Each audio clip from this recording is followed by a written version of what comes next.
아시겠죠? 자, 시작하겠습니다. 11기 시작하겠습니다. 강영수입니다. 반갑습니다. 자, 이제, 저희 교재 맨 앞페이지 보시면 4번의 강의를 합니다. 4번 4회에 걸쳐서 하는데 다 2시간 정도로 강의할 거고요. 실질적으로 수익형 자산을 투자하는 본질적인 내용은 3강과 4강에 있어요. 그러면 1강하고 2강은 도대체 뭐냐? 시간 끄는 거냐? 그런 건 아니고 부자가 되는 방법에 대해서. 그러니까 여러분들이 투자 스킬만을 배우러 오시겠다고 생각하지 마시고 부자가 되는 방향성에 대해서 설명드릴 거고 제가 걸어온 방향에 대해서 말씀드릴 거예요. 두 번째 강의는 여러분들이 어느 정도 부가 쌓이기 시작하면 그 다음부터 어려운 게 세금이에요.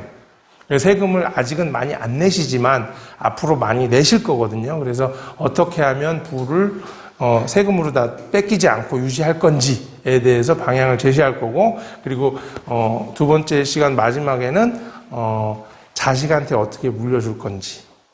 우리가 후대한테 물려주는 것도 사실 다 세금이거든요.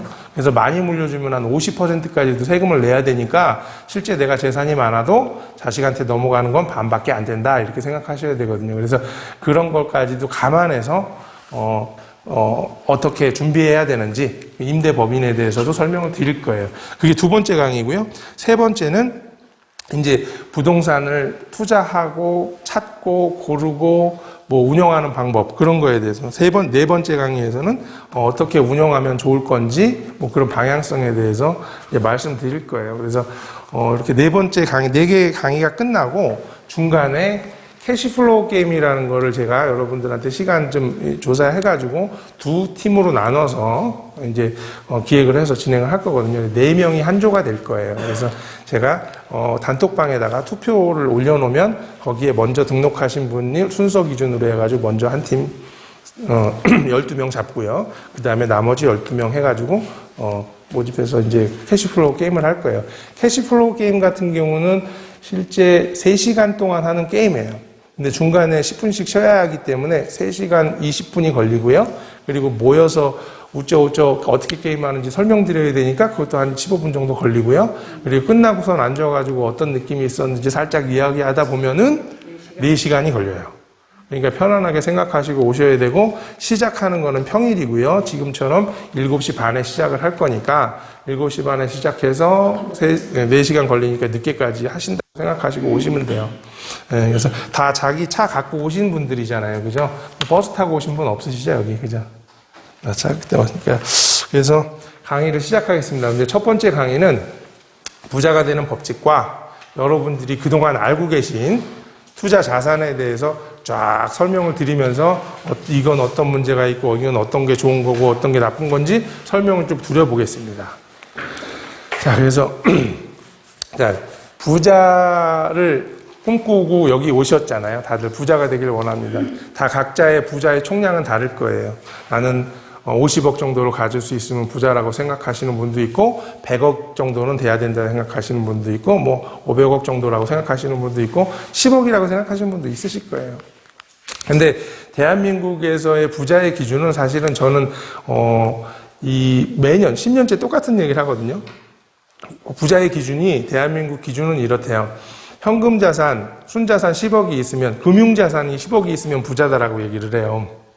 너무 적지 않나요?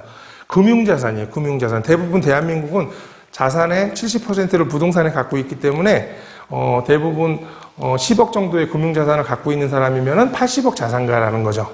그런 사람들을 부자의 기준이라고 보는데 사실 제가 여기 평택에서 강의할 때는 모르겠지만 서울에서 강남에서 강의를 하게 되면 빌딩들이 높은 빌딩들이 많잖아요. 다 주인이 있을 거란 말이에요. 다 부자죠. 근데 저보다 더 부자인데 그럼 그 건물주가 강의를 하면 되지 왜 제가 할까요? 그죠? 저보다 많은 사람들이 돈이 많은 사람들인데 근데 저는 시간의 자유를 가진 부자예요. 그러니까 중요한 거는 돈도 중요하지만 시간이 여유로워야 부자인 거거든요. 내가 놀고 싶을 때 놀고 일하고 싶을 때 일하고 내가 하고 싶은 일만 하면서 살 수 있는 사람이 진정한 부자인데 대부분 그렇지 못하니까 직장을 다니시고 자영업을 하시고 회사를 운영하고 계신 거예요. 맞죠? 그래서 진정한 부자는 시간을 통제할 수 있는 사람이 진정한 부자다. 그래서 내가 놀러 가고 싶으면 언제든지 놀러 갈 수 있는 그런 여유가 있는 사람이 진짜 부자지 않나 이렇게 생각을 합니다. 그래서 저는 그래서 이제 부자가 되기 위해서 노력을 했어요. 목표를 설정하고 부자가 되는 방향에 대해서 공부하기 시작했어요. 막연히 그냥 부자가 되고 싶다. 나는 가난한 집에 태어나서 제대로 배우질 못했고 대학 다니는 친구들을 원망하면서 살았어요. 부모 원망하면서. 사실 원망을 그렇게 안 했는데 나중에 생각하니까 그게 원망이었던 것 같더라고요. 엄마한테 짜증내고 아버지한테 짜증냈던 이유가 나를 제대로 못 배워줘서 내가 이렇게 됐구나라는 원망을 좀 하긴 했었던 것 같아요. 근데 그걸 다 날려버리고 내가 바꾸면 되지. 내가 변화하면 될 거다라는 생각으로 살아왔습니다. 자, 저는 120억 자산가입니다. 정확히 말하면 128억 정도 되는 자산을 갖고 있는데 오해하지 마세요. 순자산 아닙니다.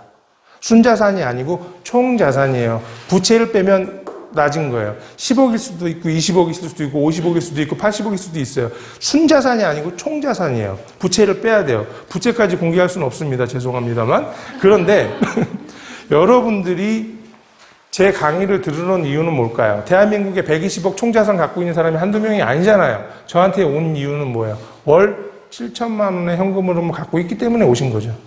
그죠? 그래서 여러분도 일하지 않고 저놈은 어떻게 7천만 원의 현금으로 만들었는지 한번 드러나 보자. 사기꾼 한번 들어보고 결정 한번 내보자. 저놈을 따라갈 건지 말 건지 한번 생각해 보려고 오신 거예요. 그죠?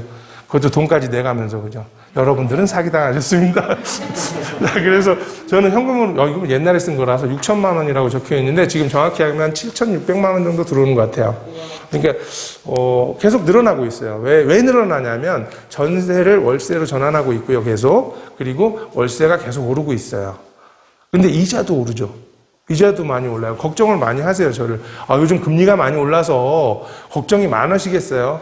왜 절 걱정하세요? 늘고 있어요. 걱정 안 하셔도 돼요. 그죠? 그리고 이자 부담이 얼마나 되겠어요? 7천만 원에서 이자 부담이 얼마나 되겠냐는 거예요. 맞아요. 네, 돈 1,000만 원도 안 될 거예요. 이자 한 500만 원도 안 된단 말이에요. 거기서 늘어나요? 얼마나 늘어나겠냐는 거예요. 그죠? 그러니까 소득이 조금 줄은 거지. 조금 줄은 거예요. 실질적으로 어떤 사람이 걱정인 거예요? 대출을 많이 받았는데 나오는 현금 흐름이 없는 사람이 걱정이죠. 그런 사람들은 내 생활비가 점점 줄고 있는 거잖아요. 그죠? 그런 사람들이 걱정이니까 이렇게 유지되는 사람은 크게 문제될 건 없다.